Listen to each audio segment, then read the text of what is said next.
Señor Veiga, a pesar de que la realidad cubana se parece mucho al tema de los apagones, en las que predominan más las sombras que las luces, si hay algo que parece, digo, parece evidente, es que estamos en una crisis terminal. Es decir, después de esto no hay vuelta atrás. ¿Usted está de acuerdo con esa idea? Totalmente. El sistema sociopolítico cubano se agotó desde hace mucho tiempo. El gobierno perdió todas las oportunidades, el gobierno o el poder real, todas las oportunidades para una transformación serena, sin grandes costos. El hundimiento total de todo, ellos conservan el control del país, pero la ejecución, la política y la labor ejecutiva es extraordinariamente deficiente. El país está totalmente agotado, la gente está sufriendo, no funciona la institucionalidad del actual sistema. Cuba o se hunde en el cuarto o quinto mundo o comienza un proceso de cambio muy pronto. Eso es, ¿cómo será el cambio? ¿Cómo iniciará el cambio? Es lo que habría que interrogarse. Y lo que vamos a conversar ahora. Pero despejemos una incógnita. Yo sé, por supuesto, que es una excusa del gobierno cubano histórica, una excusa histórica, de que todo esto es culpa del embargo o el bloqueo, como le gusta llamarlo al gobierno de La Habana. ¿Hasta dónde es una excusa y hasta dónde es una realidad? Realmente la causa eficiente del agotamiento nacional, ¿no? El quiebre del modelo es el modelo en sí y la incapacidad de los políticos cubanos, ¿no? Esa es la causa fundamental. Ahora, no podemos negar que la confrontación con Estados Unidos agrava la situación. No solo en un sentido porque coloca a la ciudadanía cubana en la isla en una situación de precariedad mayor. Luego, porque si algún sector del gobierno quisiera iniciar una reforma, no podría sin arreglarse con Estados Unidos. La realidad cubana está embargada, no solo el gobierno cubano, ¿no? Si otros actores cubanos que no fueran el gobierno tomaran en serio una transición, tampoco podrían sin una negociación con Estados Unidos. De manera que, sea cual sea la preferencia política que tengamos los cubanos, tendríamos que reconocer la necesidad de dos procesos paralelos. Uno entre cubanos y otro entre Cuba y Estados Unidos. Usted encabeza con otros una iniciativa muy concreta de 10 pasos para una transición democrática en la isla, que comienza con la despenalización del disenso y la libertad de los presos políticos. No voy a abundar en el tema, pero ¿no tiene usted la impresión de que desafortunadamente esa es una de las iniciativas que en menor consideración está sobre la mesa del gobierno de la Casa Blanca? En este momento se le ha dotado la legitimidad a las proyecciones a favor de una negociación serena, ¿no? El escenario está atravesado por un agotamiento del criterio contra el gobierno, por una desconfianza total hacia la posibilidad de que el gobierno cubano actúe con transparencia hacia una negociación real, solo. Y entonces hay una inclinación a preferir la fuerza de Estados Unidos, a que sea la fuerza de Estados Unidos quien resuelva el problema. Y las propuestas como la nuestra, que fueron muy estimadas en Washington en otros tiempos, hoy Así es. están relegadas de cara a la presión, a una presión que desarticule aquello, que haga quebrar, que haga rendir al gobierno y pueda comenzar un tiempo nuevo. Yo comprendo el agotamiento de la gente, comprendo la frustración ante tanto puente tendido al gobierno que han rechazado, que se han burlado de ellos, ¿no? Eso yo lo comprendo. Y que el agotamiento de la gente, que quieren que lo salven de algún modo, sin pensar en las consecuencias después, ¿no? Y que quieren salvarse. La cuestión ya es la vida. Producto, es Sí, producto de la desesperación, la posición de mucha gente en la isla, porque está en juego la supervivencia personal y colectiva. claro. Hay un sufrimiento muy grande, hay una falta de confianza enorme en que el gobierno sea capaz de dar un paso y la gente acepta entonces cualquier solución de otra índole y ya después veremos.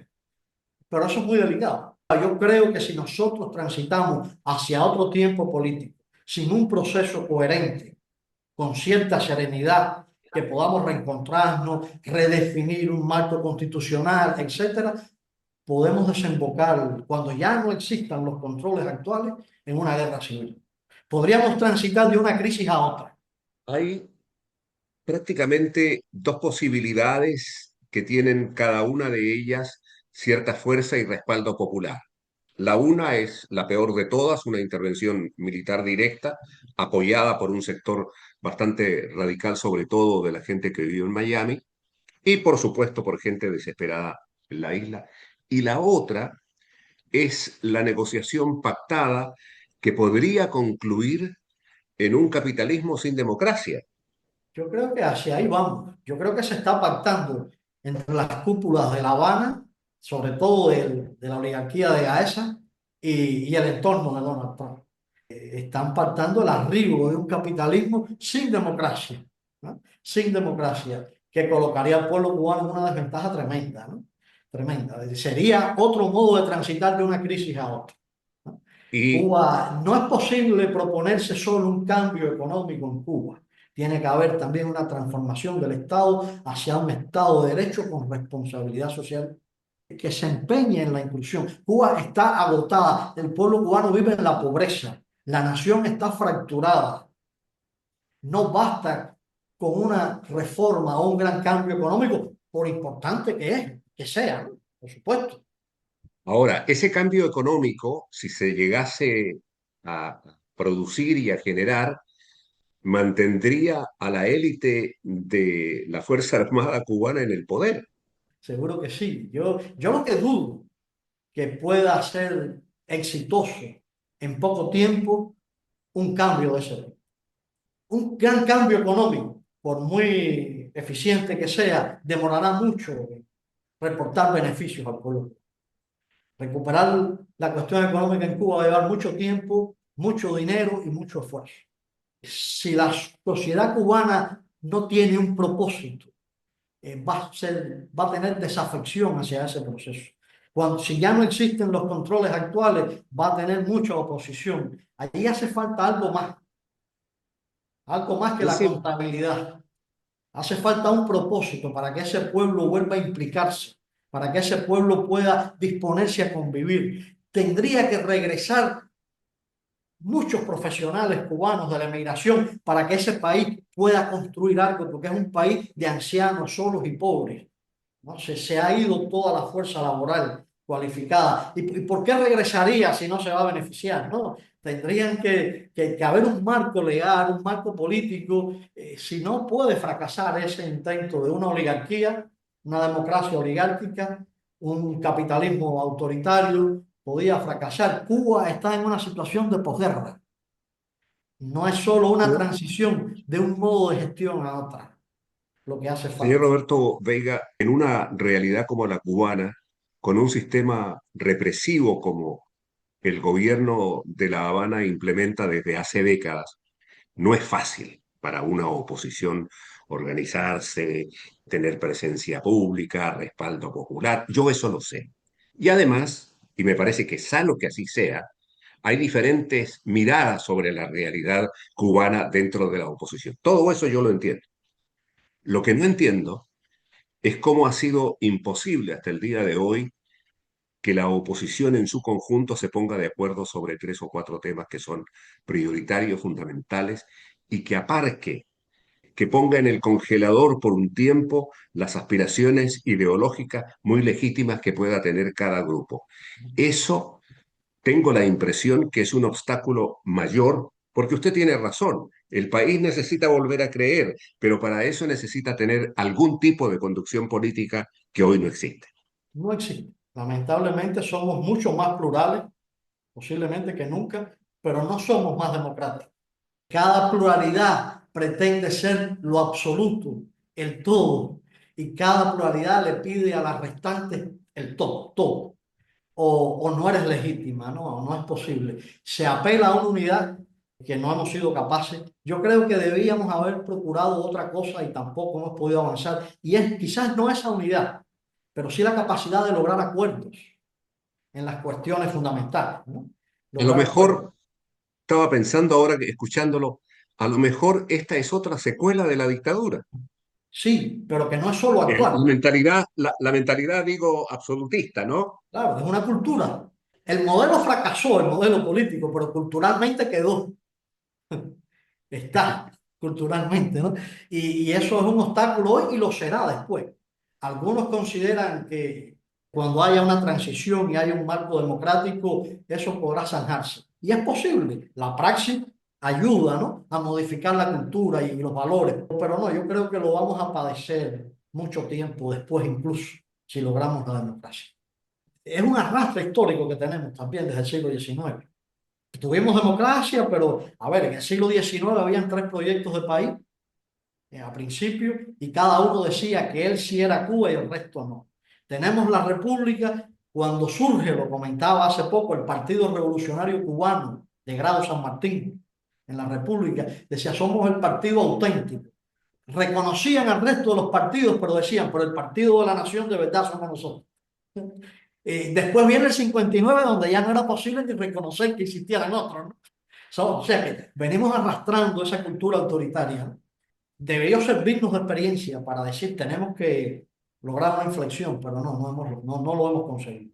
Ese es el mayor peligro, porque podemos dejar a esa sociedad sin el propósito que tiene que darle la política, ¿no?, y entregársela a los meros intereses económicos de oligarquías, ¿no?, que se aprovecharán de Cuba y de la necesidad de quienes pueden ofrecer de forma barata y precaria su mano de obra.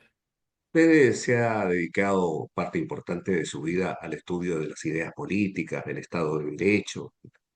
¿No le sorprende que a estas alturas del partido, con un país destrozado desde todo punto de vista institucional, de la infraestructura, de la falta de alimento, siga existiendo aquí y allá sectores que respaldan absolutamente al gobierno de La Habana?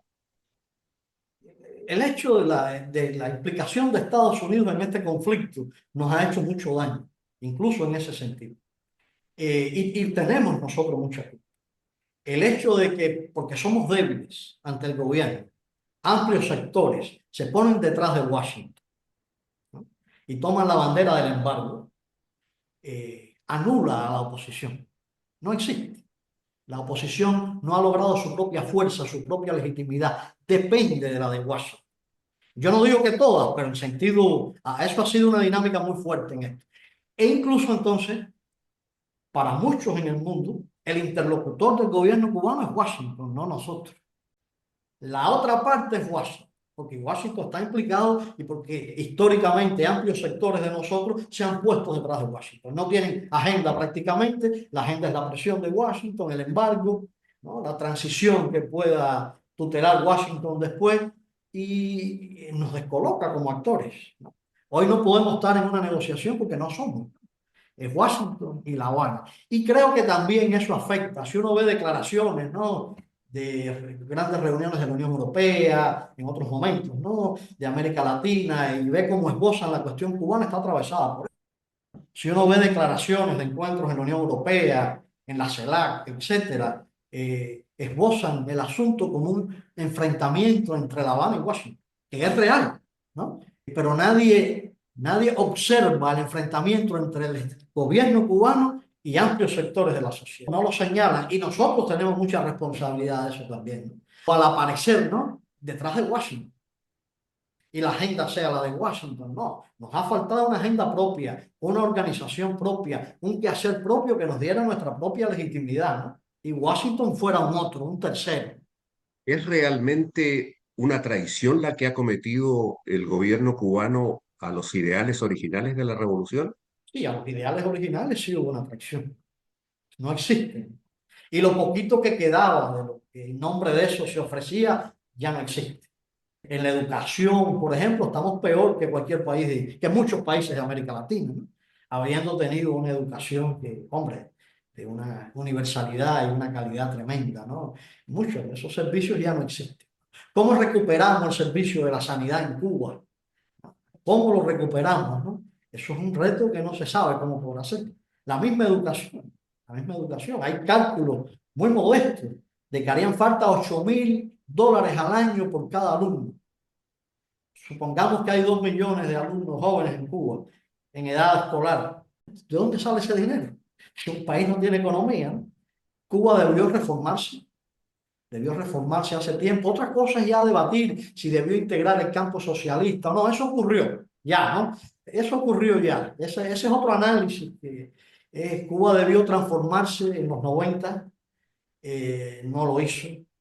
Raúl Castro intentó una reforma para que la continuaran sus herederos y renunció a ella. Quedaron en el gobierno los que no tenían ni disposición ni capacidad, ¿no? Para conducir el país en medio de la crisis propia y transformarlo. Han perdido todas las oportunidades, todas. Creyeron que podían gobernar igual que Fidel Castro y eso no era posible. El diseño del Estado era para que él ocupara todos los espacios y él ocupaba todos los espacios, pero ya nadie iba a poder hacer eso. Incluso para preservar sus propios intereses, ellos debieron comprender que tenían que transformar el sistema. No lo hicieron. El sistema se quebró y la nación está agotada. Yo creo que hay una irresponsabilidad muy grande, por lo menos, ¿no? Roberto, y con esto voy a concluir. Los pueblos cambian y mejoran porque siempre existen mentalidades que sueñan con un mundo distinto, con una dignidad más profunda. Es decir, se trata de una reflexión, quiérase o no, de carácter espiritual, no digo religioso, carácter espiritual. ¿Cuál es en ese sentido su aspiración, su esperanza, su sueño? Bueno, mi sueño es regresar a Cuba cuanto antes, sí, y estar allí con la gente y tratar allí de levantar el país. No esperar a que haya un cambio, ir allí y ayudar a hacer el cambio. Yo salí casi a la fuerza de Cuba, ¿no? Y estoy fuera de Cuba en contra de mi voluntad. Yo creo que muchos tendríamos, yo al menos me planteo la posibilidad de regresar y de contribuir a que el cambio sea lo más rápido y lo más sano posible. Y contribuir a ese propósito para que Cuba recupere esa dignidad que ha tenido siempre, ¿no? Y esa admiración que ha tenido siempre, ¿no? Recuperar, no Roberto, defraudar al mundo.